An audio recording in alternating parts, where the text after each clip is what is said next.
And when I saw on the website that you needed to get 2,500 hours of supervised practice, and I saw that supervision can go anywhere between 100 like to $200 per hour, I thought that I had to have every hour of the 2,500 hours supervised. And I was like, well, that's probably going to be $400,000. I guess I can afford to become a specialist. I don't even understand how people can. Like, what's going on here? You have to be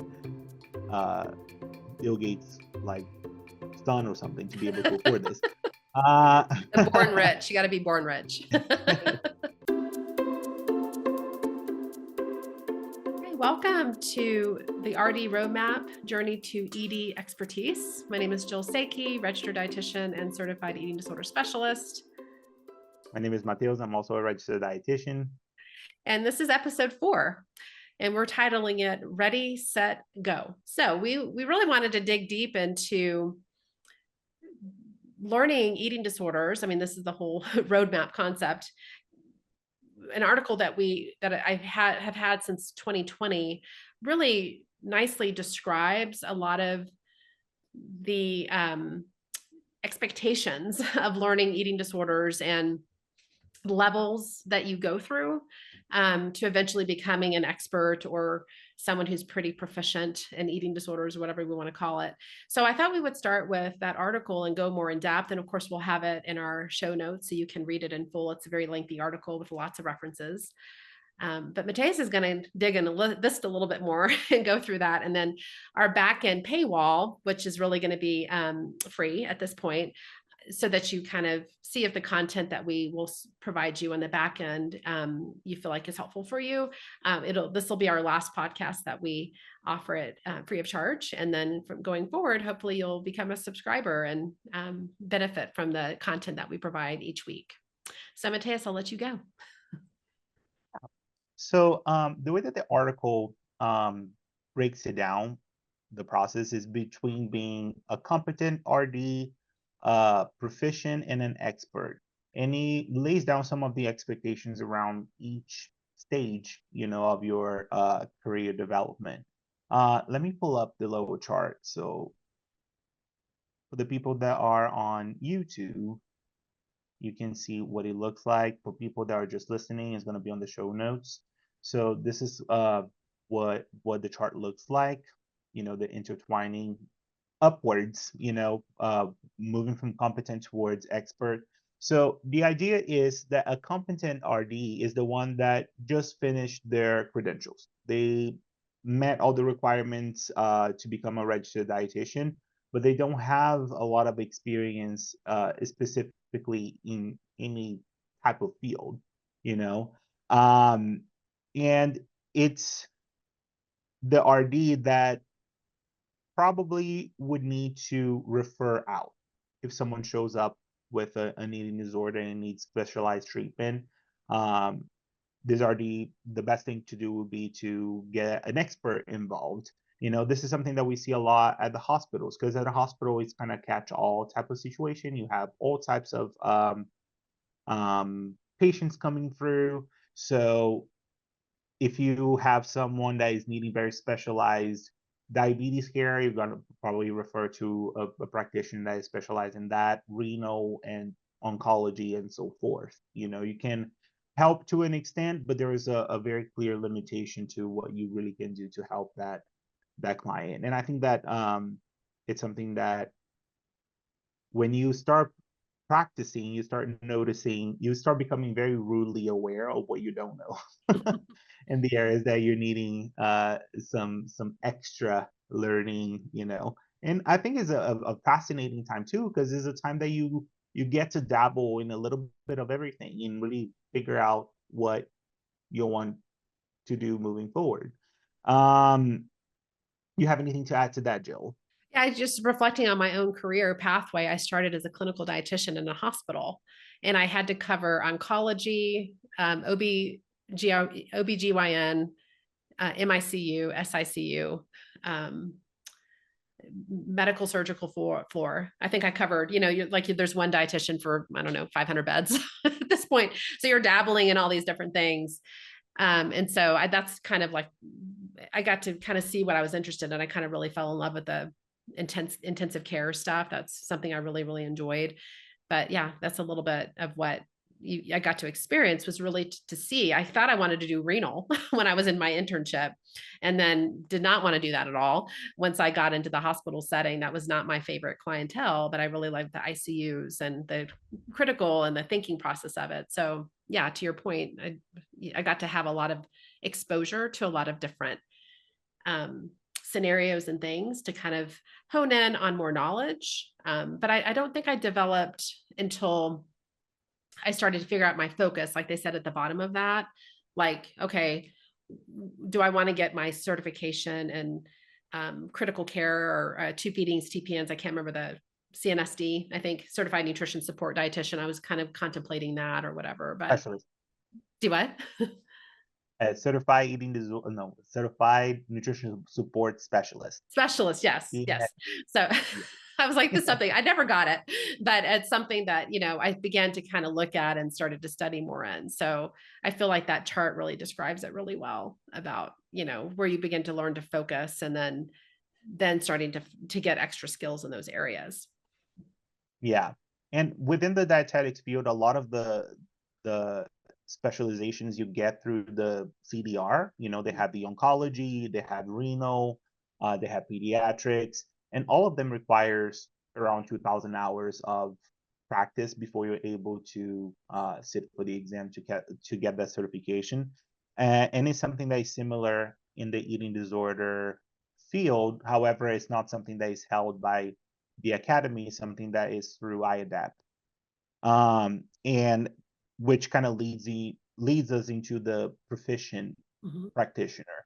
The way that the article describes it is a practitioner that has been working in the field for at least around 3 years, and has been getting continued education, has been getting supervision, has been getting more intense learning focused in the area of eating disorders. And it's the time that you are bulking up your knowledge base, in order to get that credential of being a specialist, which doesn't really mean that you are already an expert. They kind of break it down in length of practicing and all of those things, instead of just looking at getting the exam done and stuff. Like the other modalities, require a certain number of hours for you to really become more proficient and eventually become an expert. The eating disorder field is similar. A proficient practitioner is the one that has been working in the field for about 3 years at least, and has been getting basically the criteria to get the certification, getting supervision, getting continued education hours in the field. And it's a person that is also dabbling in learning interdisciplinary therapeutic modalities. You have to start learning more about CBT, DBT, all the different types of so it's kind of coming out of that coaching into motivational interviewing kind of realm that we get more as a dietitian, and learning more about the therapy side of things too, because that can really help, aligning with the therapist, aligning with the rest of the team that's helping that person, and make it for a more efficient work. It's hard to support someone when each person is doing something different. The dietitian is doing one thing, the therapist is doing another. So having that congruence can be very helpful, and it's something that comes with proficiency, with learning. I call it the dance. also, You know how to dance. yeah. You're not stepping on And people's toes all day long or whatever. You're dancing together in a team, and you're dancing better with the client. That's, to me, a little bit more exactly, proficiency. Yeah. and it can be a clumsy process. I feel like I'm here still. I had a lot of experience in other areas of dietetics. I worked with prenatal care for a number of years, and I would consider myself a specialist, an expert in those areas. And when I switched up to focus on eating disorders, it was very strange being at the competent level again Mhm, mhm, and feeling lost mhm, and feeling a little scared,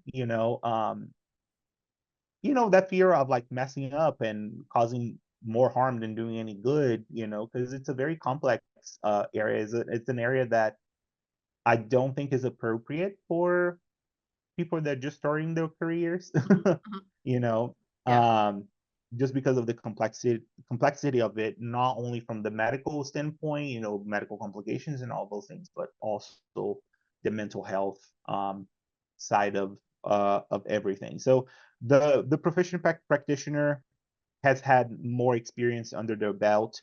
Um, I've done the residency with the practice. I've gotten a lot of supervision, which I really think that should be a standard for every area of expertise to get that. Mhm, I think supervision is such a privilege and it's such a blessing. There's been many a times that I'm feeling completely overwhelmed by a certain scenario, by a certain client, and I'm able to talk through it with someone that has a lot more experience.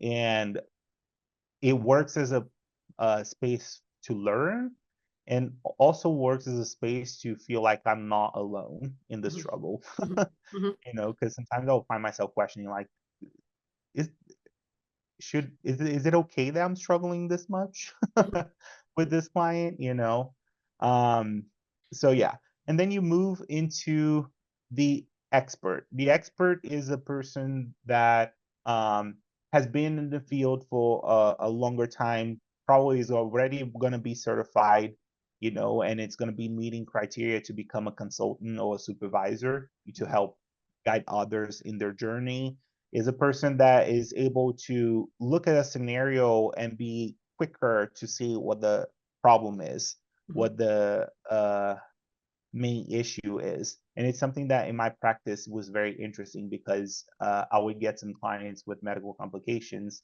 and I would completely hyper focus on that because that's the part that I felt You're an expert more in. like an expert in, Yeah. you know, and Jill would be in the room and be like, so all this stuff over here is a consequence of this. And I'm like, oh, well. Yeah.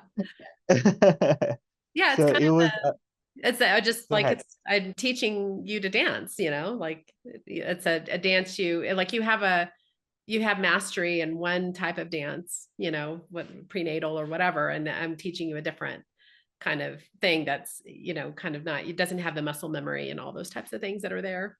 So that's a bit what I would do as a expert in the field, right? Is able to actually teach, not and see the big picture a little bit differently because you've seen so many people and you basically have seen almost everything. I always say the Rolodex, right? Like I know we have iPhones and our contact list, whatever you want to call it, your contact list or a Rolodex. I grew up on a Rolodex, but you've seen A through Z and you've seen enough Z's to kind of like, okay, like you've seen a lot of A's and B's and C's and D's, lots, so you can kind of predict.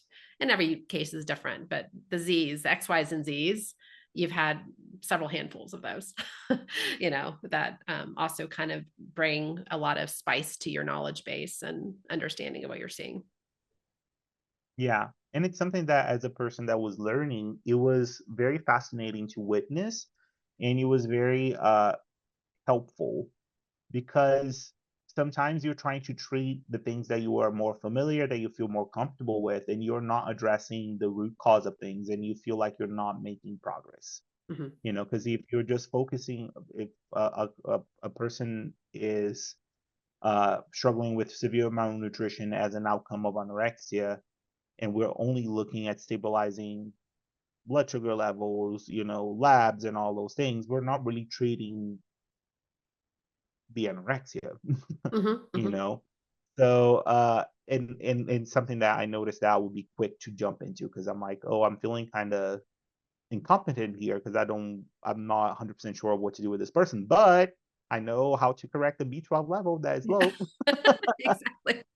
Yeah, but the cool thing is, and we're going to jump into the back end in a minute, kind of pause and then go into our back end. But the cool thing with Humateus is that when you were an expert in one area and you came into an area that you felt like you said the word incompetent, you didn't feel, competent. You knew what you didn't know, which I think was really cool. Where a lot of times when you kind of come right out of school, you don't know that. We've talked about that in our last podcast with the Dunning-Kruger effect, right? You just don't know what you don't know. So again, a lot of this podcast is helping you understand and know before you start embarking so that you don't get overconfident and you don't kind of do things that are, not really safe for the client and not in the best interest for your own career per se. So that was a cool thing, I think. The fact that you are an expert in an area, you can have 15 years of expertise in oncology and be just amazing, and then you decide to start looking into eating disorders. I think that the knowledge you bring with you and is great, but it's a paradigm shift that you have to embrace, that you are no longer an expert, in this new area. And you can use a lot of your knowledge because I see how you now use much of your knowledge in an area that you're an expert in that informs you now in areas that you're still learning. So, all right, let's go into our back end part and go more in depth with a lot of the subject matter. And talk about the process, break down a little bit more of the process of becoming, getting to the certification as a certified eating disorder, dietitian, because that in itself can be very confusing too. Yeah. Okay. See you on the back end. Yeah.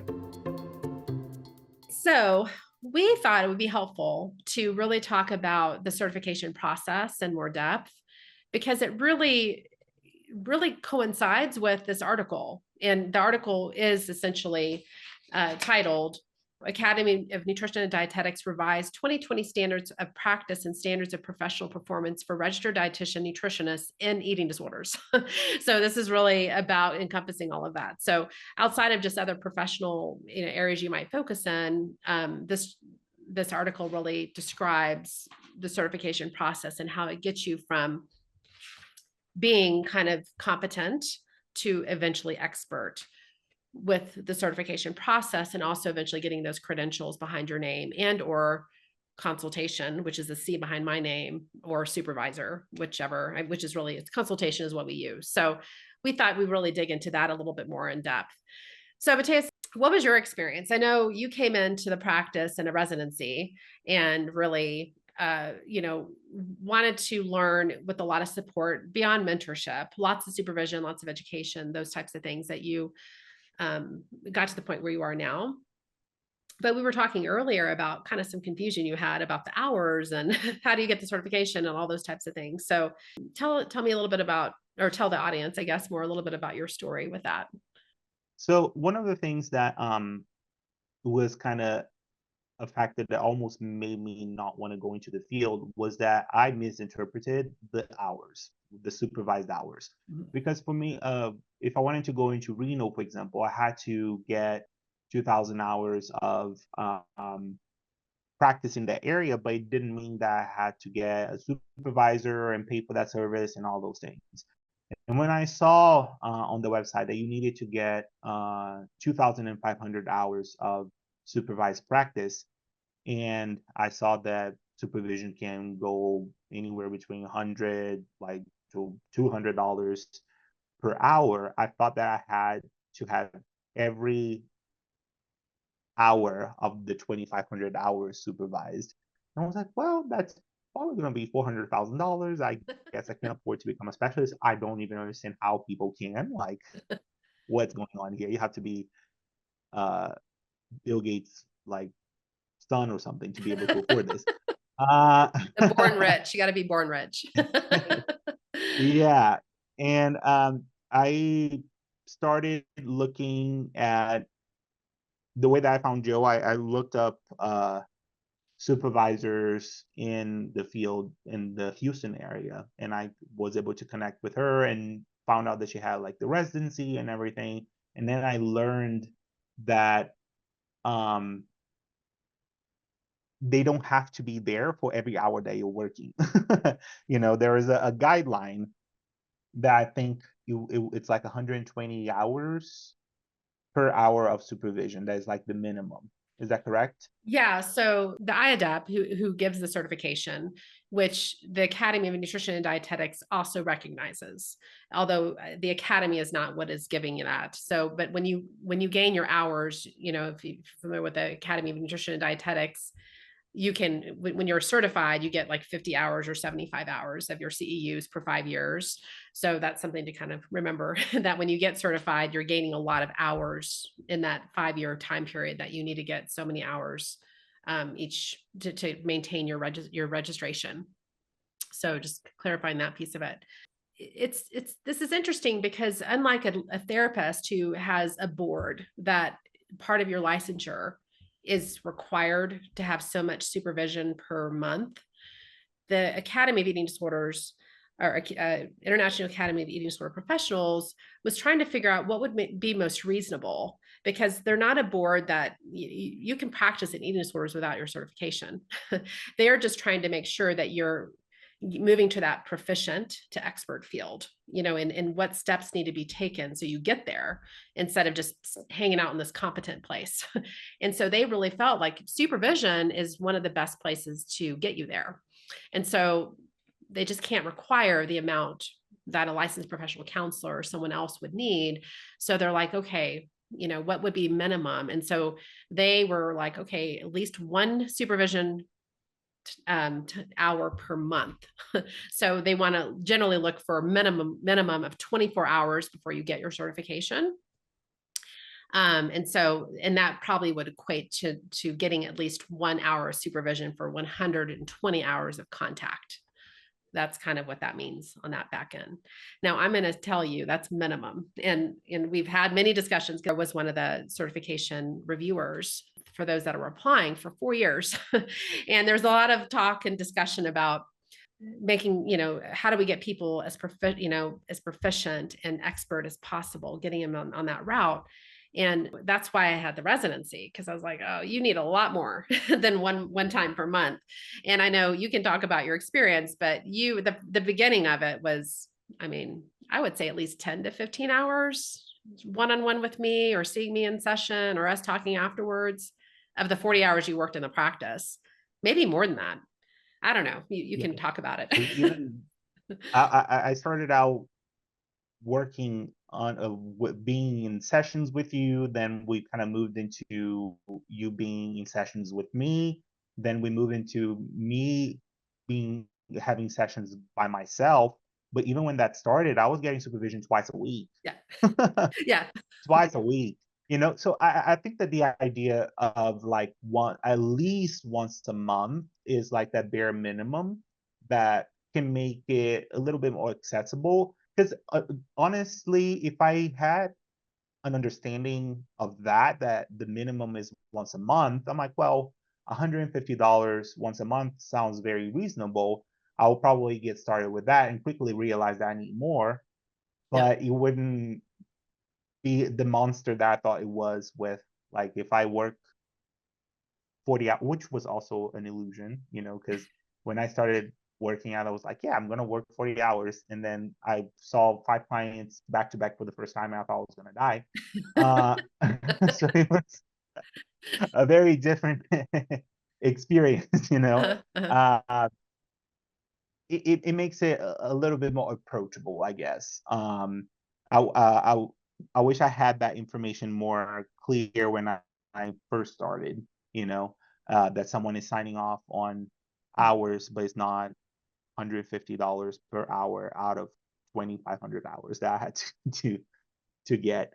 Yeah. And I was very privileged to have the opportunity to work with Jill and have access to a lot more supervision, because I feel like there were weeks that I would talk with you like 3 times a week about Mhm. clients because I'm like, oh, this happened, like, Yeah, just outside of being formal able to, supervision, you would just pop in the office, and we had a whole group practice. So you would not just ask me, you were asking the others around you. Mhm.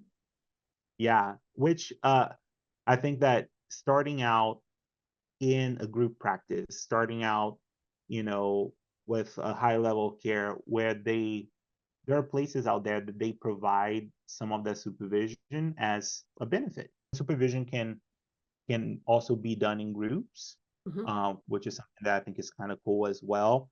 I think is it 70 or 75% of the hours has to be within your field of work, and a 25 or 30% has to be.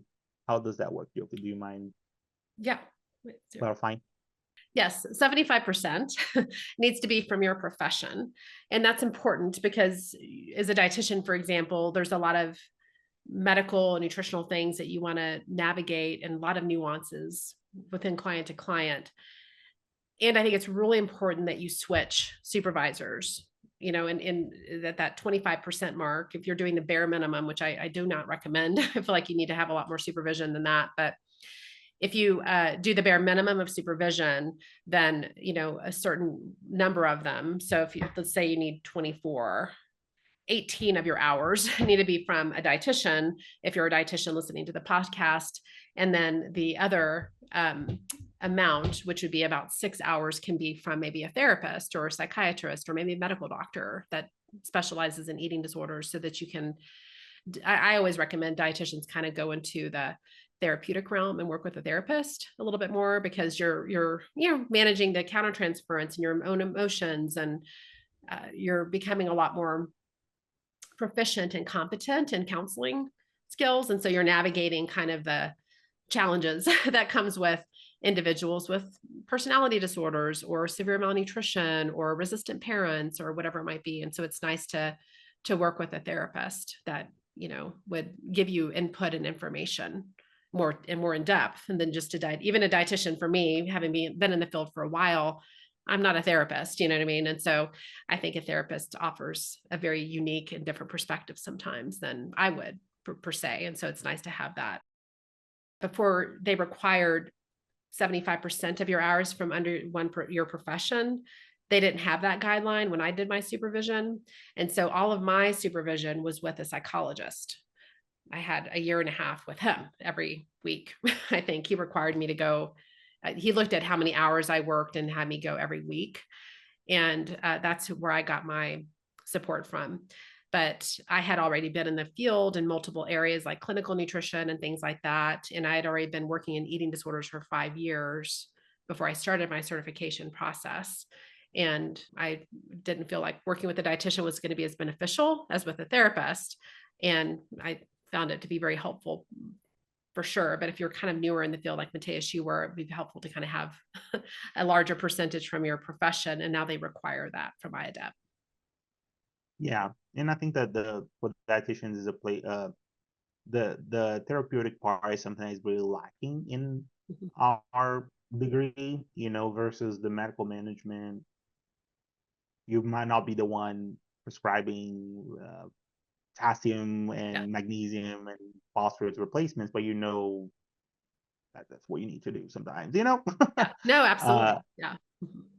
so I think that's something that it would complement more, with especially if you are doing counseling and things like Mhm. that, for sure. Because I think now dietitians are getting a little bit more motivational interviewing. But like you were talking about earlier, when you're moving into proficient field, an area, you realize that you really have to have more knowledge on therapeutic modalities, right? Because much of that can be, now that you're more proficient, now that you're more, I would say when you're in the proficient area, you're feeling more confident. That's the word I would describe. When you're more than 3 years in, I would say about when I was about 4 or 5 years in, I felt a lot more confident. When I started supervision is when I was like, wow, there's a lot I don't know, which I think helped me get into more of that expert field of navigating things. The supervision piece of it is so helpful in terms of knowing what you don't know, and kind of pushing at you in terms of what kind of not getting you to be cocky. You don't ever want to be too cocky in this field. You want to be, confident, but also know what you don't know. Right.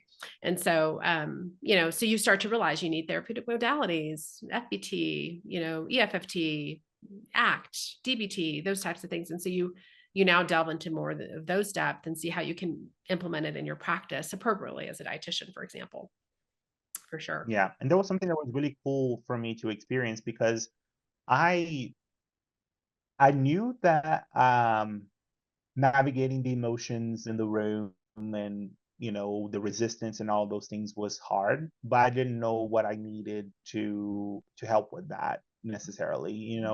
So uh going through the residency and having the modules, we had modules about CBT, a lot of the different therapeutic modalities, was very fascinating, because I would like read books and watch videos and do things, and then I would see a client and I'm like, oh, use that. I can Yeah. use this that I learned to help like make sense of why it's so hard for this person to eat some more cashews. Like it can it can be so frustrating to not have those tools, because there's no amount of telling people what to do that's going to really fix the problem. We have to understand that eating disorders, they are mental health diagnosis, and they require a different approach. And I think that one part of this road to expertise that is very important. I cannot imagine how someone can become an expert in this field without learning about the therapy side of things.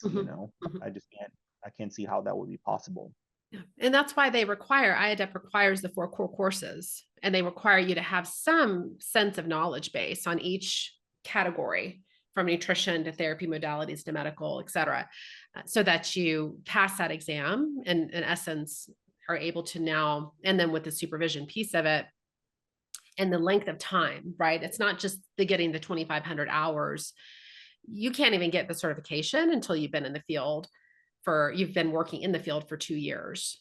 Right. And so most people, for me, I'd already been in the field 5 years and still had a good year and a half of supervision per se. So, just kind of, it's not just the hours, it's also the length of time in the field too. So, that's something that you get a lot of experience in hours, for example, in a higher level of care. Right. But, not every hour that you're there, 40 hours counts as direct, right? You're not seeing clients direct every time. Right. So they're going to look at, how long have you been in that level of care? You might have thought you gained 2,000 hours in a year and a half, but in reality, you really haven't. You'll need to work longer in the field. And in reality, that's true. That's kind of goes again with that whole picture that Mateus showed in the YouTube video portion of it, is that, good 3 years in the field helps you feel a little bit more competent, which is kind of in that proficient area. And then you keep focusing on other skill levels to kind of get you to the expert level for sure. Yeah. So you have to get 2,500 hours of supervised practice, at least 24 hours of supervision. Mm-hmm. It has to be for at least 2 years. You have to complete the four courses Mm-hmm. that are gonna dab into the different branches of the treatment of eating disorders. Mm-hmm. Then you have to sit for the actual exam. Mm-hmm. Is there anything else that is part of this process that we didn't mention? You have to write a full case study. That's part of your certification process. Yeah, like that has to be submitted and reviewed as well. That's heavily weighted on your scoring, because it really shows that the amount of case studies I've reviewed, I can really tell who really knows their stuff in terms of proficiency or ready to move into that proficiency level versus someone who's still maybe competent in the field, but they're not quite knowledgeable yet.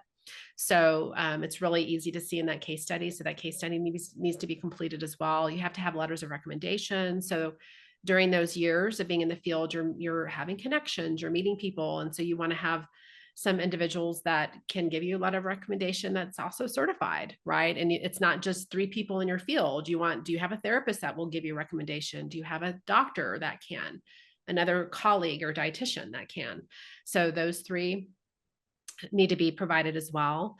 And what else? You have to have continuing education. They want to see that you're doing a lot of learning. So you have to be able to submit 20 hours of continuing education in the field of eating disorders in addition to being certified. So, and then they, want you to have 20 hours every 2 years to keep your certification too. So they, you just can't stop learning. You have to keep learning and going to these conferences and stuff. So that's the nuts and bolts of it for overall.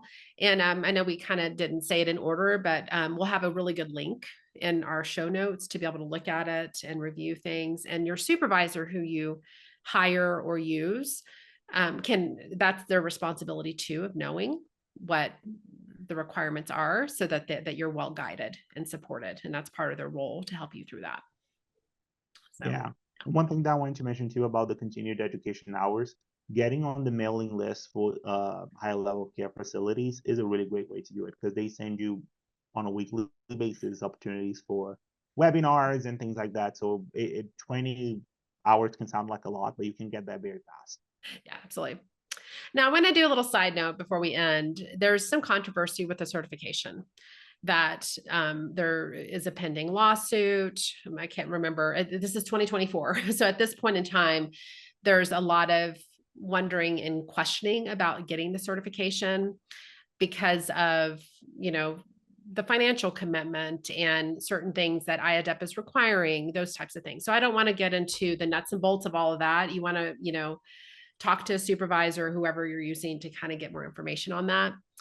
I'm still a big believer that getting that certification is very helpful and important because, they've required and have asked a lot of you to help you be, again, the most proficient and eventually an expert in the field.